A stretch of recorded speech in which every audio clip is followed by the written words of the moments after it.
Hey everyone, this lecture is about the dplyr package in R, which is a package specifically designed to help you work with data frames. So in this lecture, I'll just cover the basics to introduce the package, and we'll talk about the verbs arrange, filter, select, mutate, and rename.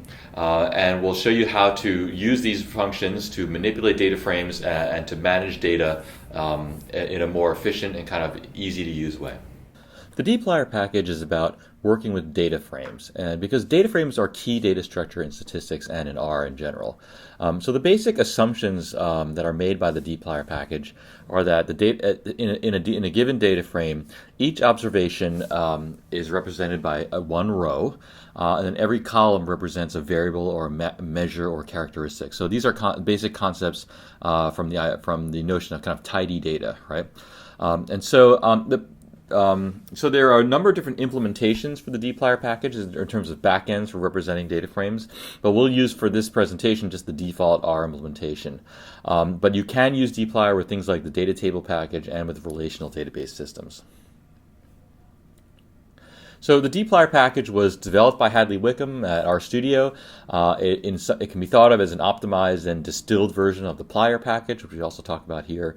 And it doesn't necessarily conceptually provide any new functionality, but it greatly simplifies a lot of the existing functionality in R, and it makes it a lot faster.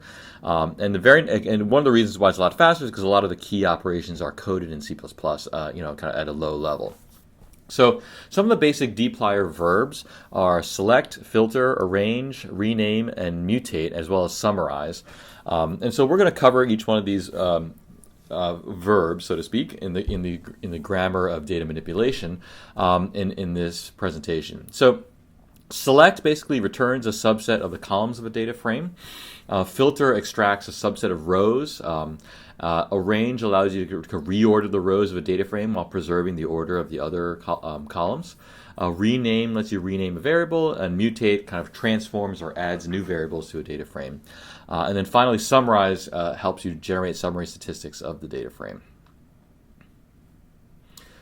So all of the dplyr functions kind of have a similar format, and so the first argument is always a data frame. And then the subsequent arguments are just kind of describe what to do with it. So in the select function, for example, you refer to different column names by their name. And the filter function, you might create a kind of logical test to subset rows. And so that's what goes into the second argument of each of one of these functions.